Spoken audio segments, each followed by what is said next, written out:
What's going on, everybody, and welcome back to the channel. If you're new to the channel but a fan of Borderlands, my name is Rich and I'm new to Borderlands. But we're going to go over this Randy Pitchford situation and what I think is actually just sleight of hand to get your mind off of something else. And we're going to go over that right now. So if you guys already know that Borderlands 4 launched, of course, and Randy Pitchford has been going crazy, of course. You've seen all the videos, you've seen all the posts about him talking reckless on the timeline with great lines such as, it's a premium game for premium gamers, whatever that means. And if you don't like it, you can why don't you build your own game engine and show us how it's done, as well as, if you don't like it, refund the game, and many other great hits. Well, there was somebody who gave us the correct response in this situation, and that was the creative director, Graham. So Graham says, we're going hard and fast on patches, can't give a timeline, but they are P1, and in our emotion, we want them to go out as fast as possible, but they must be tested to make sure they do what they should. If you don't know, P1 is priority 1, and this was in an answer to the seventh voids are any field division or performance patches in certification. So certification is a system that the consoles have to go through before a patch runs through, and of course they'll want to wait until that happens before they release the patch to everybody because of the crossplay features. And if they do the build versions off, then it'll mess like everything up. So they want to make sure everything goes through fast. And we're going to get back to this here in a second because I think we might have a time frame of when that might happen. But this is just really a theory. Just bear with me. If I make you think, subscribe. All right, so first part of the sleight of hand where the magician goes, this is a potato. I'm going to turn this potato into water. And you're focusing on the potato. So Randy Pitchford is the potato right now. And he's drawing all of the aggro. Bright Sunshine, another dev for Gearbox, says, taking the hate as usual, Godspeed. And Randy Pitchford says, drawing all the aggro. This was a theory I had before, which is why I didn't post that video yesterday when I was thinking about posting a video with him going all crazy, is that he was probably just taking the heat off the team and making everybody focus on him, because it's really not him making any of the coding decisions and stuff. He's like the CEO. I know Borderlands is his baby or whatever, but the creative director and such in the team are the ones that actually have to put the work in and do the coding, and it's their fault what the game is and where it's supposed to be because they're supposed to be in charge of all that stuff.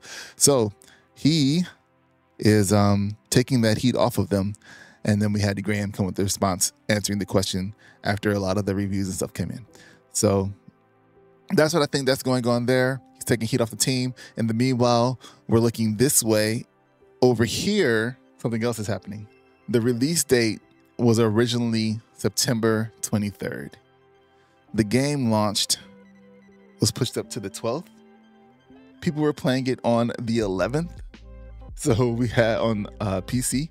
So we have 12 days of people playing this game before the original launch date. 12 games of Gearbox getting all of this data and stuff from everybody. How do we know we're getting data? Easy. So we had a couple of posts here. One is when he goes, but you do you, and we'll keep working. The more people that play, the more data we get, and the easier it is to keep making improvements. So thank you for playing, and thank you for your passion. So that was a key sentence there. The more people that play, the more data we get, and the easier it is to keep making improvements. Now, normally people have recent times in early access, a head start, open beta, closed beta. Borderlands didn't have any of that. Borderlands didn't have those betas that they would normally get this information from to see that the game isn't working properly on a lot of systems. So what would be the best way, without having that, to get as many people in the game, no weird gimmicks, still be able to make your money, have people playing the game? Just let them buy the game when it comes out. Push the release date earlier. Share it as like a great thing, a gift for everybody. It gets everybody excited. Everybody's ready to jump in. Everybody's saying the game's good from what they played. It looks good. Characters look good.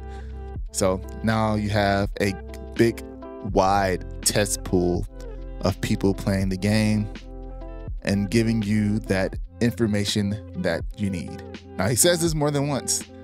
during all of the tirades, you might miss it because there was a lot of text going on here. So he slipped these in, and people still probably forgot about that original release date right here. We're doing a lot of work on our end to help automate those settings better as we parse the huge amount of telemetry coming in. Telemetry is telemetry data or data, however you want to say it.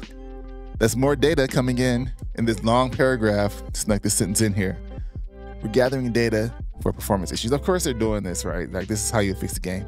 But everybody's response is like, it should have been working ahead of time before we got the game. Which is why I think that release date being pushed up was a way to get people to buy the game and test the game for the actual patch. Now, I would not be surprised if a patch dropped around this time, which is next week, into next week. Within the next 2 weeks, if we don't see a patch fixing this, I would not be surprised. If we still don't see a patch within these 2 weeks, then I would definitely be surprised, because that would be kind of crazy. But knowing that they've launched it the 12 days earlier, they're getting everybody's data that's playing the game and making the changes and still working in the background. Like, just because they launched the game, the work doesn't stop, right? So the team is still there working. I think this is the secret that they don't want you to remember. So that made you think, made you put a different spin on things. Let me know in the comments. Let me know your thoughts, and hopefully we'll get fixes soon. I'm still early in the game, about 10 hours in, so I haven't run across a lot of problems, any problems. I did have to make some adjustments so I can try to stream it better, so it's not doing any lagging, because it's like using like 60% of my CPU, and it's like jumping the CPU usage up to 100% when I try to stream it. But the game on my end is running fine. I just want people to be able to watch the stream without it being all crazy. So I had to make some changes there. But other than that, I think the game so far has been running okay. And if I have some crazy issues, I will make sure to let everybody know. In the meantime, thanks for watching. I hope to see you guys again with more Borderlands content that isn't necessarily controversial.